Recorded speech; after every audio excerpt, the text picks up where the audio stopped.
Hey tech lovers, are you a DC Comics fan? If yes, you must be keeping up with all the new movie releases. This time around, we are going to look into the character that's fast, lightning fast. Ezra Miller, who has been in some controversies recently, was cast to portray the DC Comics character, The Flash, in a movie that was released in June 2023. Welcome to Galore Techs. While The Flash had its moments, it garnered quite a mixed bag of reviews.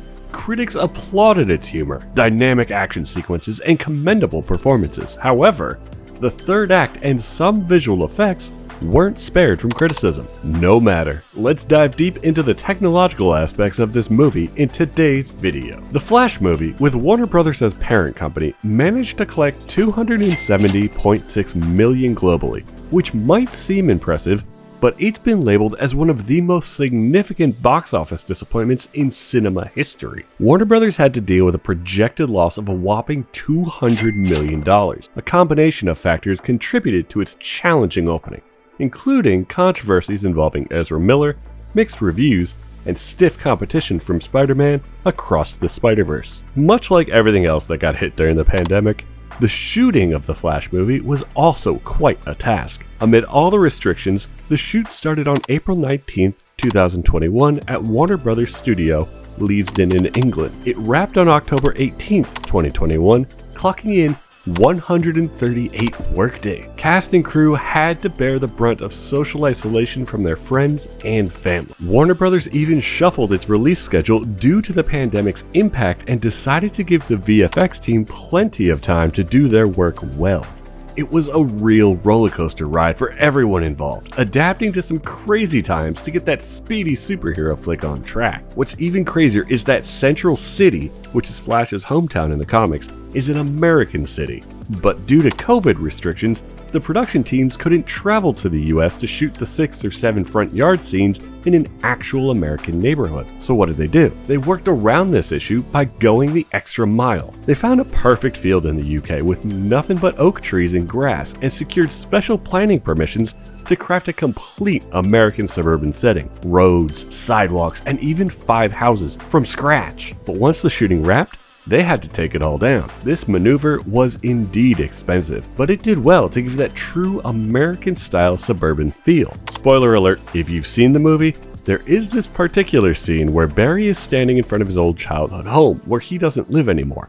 At this point in time, it's night, but they merged into a day flashback where Barry's young and he's running out of the house past Ezra. This transition was crafted using a big soft lightbox light source overhead. This way, they could make it look like it's daytime and simply turn the light source off to transition smoothly into nighttime. Simple, but effective. Now, Ezra Miller has played not one, but 2 roles in the movie. He plays the original Barry Allen and a younger Barry in the past where his mother is alive. To capture both versions of him together on screen, the filmmakers used a new technology called volume capture. Previously, filmmakers had to rely on various techniques to show 2 identical actors on screen simultaneously. One common method involves split-screen technology, where the frame was divided into 2 sections and each actor played their role in their respective portion. Another technique was double exposure, where scenes were shot twice and then superimposed during post-production. While these methods were effective, they had limitations,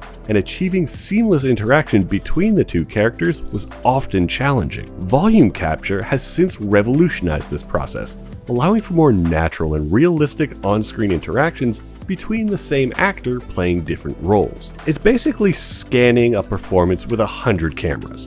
It creates a super realistic digital version of the actor's performance, so it's both super real and super digital. But it's not just about putting 2 performances side by side. Ezra would become either young Barry or original Barry, depending on the scene's requirement, and once the scene was edited, Ezra would come into the volume capture to play the other part weeks later, or sometimes even months. According to the director Andy Muschietti, the footage was so detailed that Ezra could literally see his earlier performance, allowing him to react to himself in real time.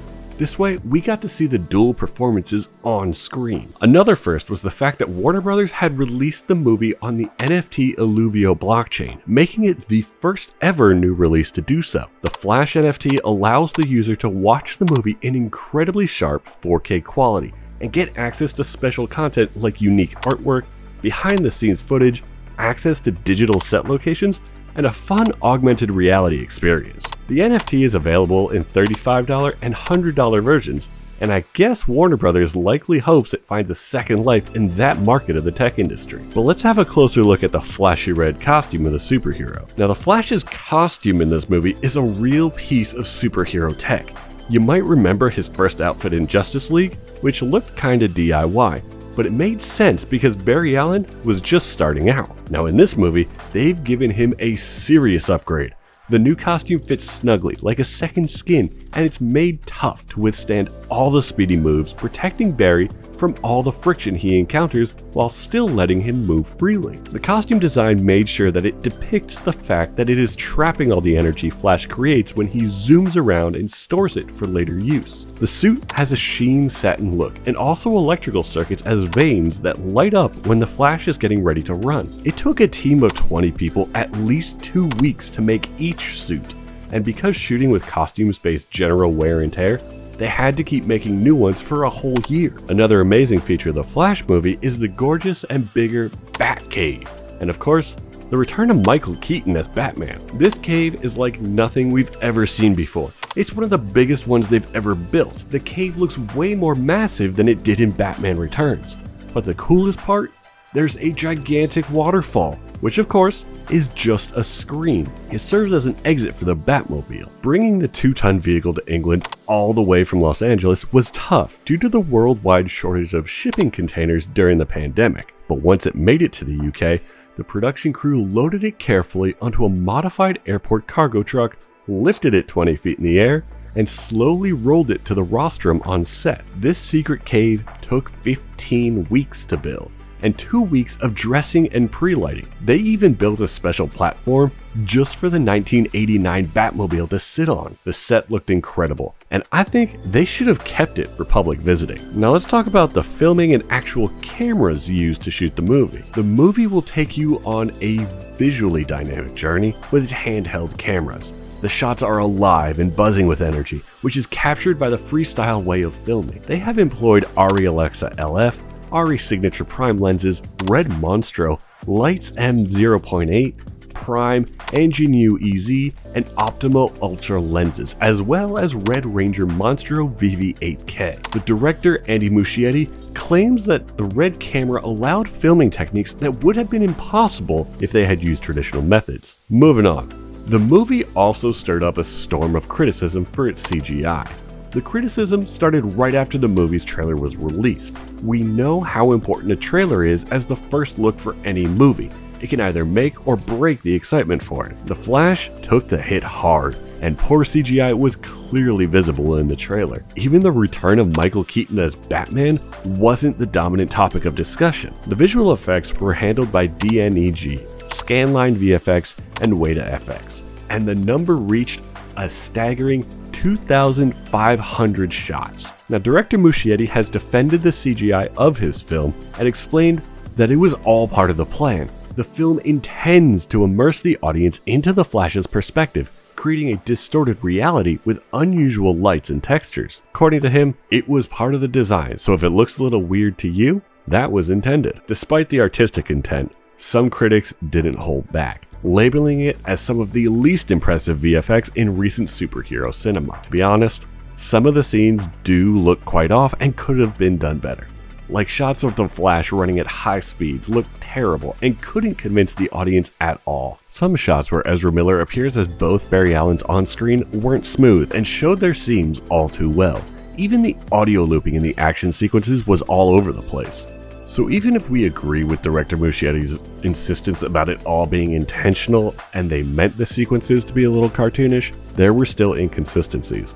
Like the multiversal cameos of the superheroes were presented as realistic, which caused a discrepancy. All in all superhero fans have really high hopes with every movie from DC, and The Flash turned out to be one of the biggest box office flops in DCEU superhero history. So what's your take on the Flash movie? Is it good, or does it have room for improvement for the next sequel? What part did you like the most? Tell us in the comments. I hope you enjoyed the video. Remember to like, comment, and subscribe for more interesting Galore Text videos. Thanks for watching.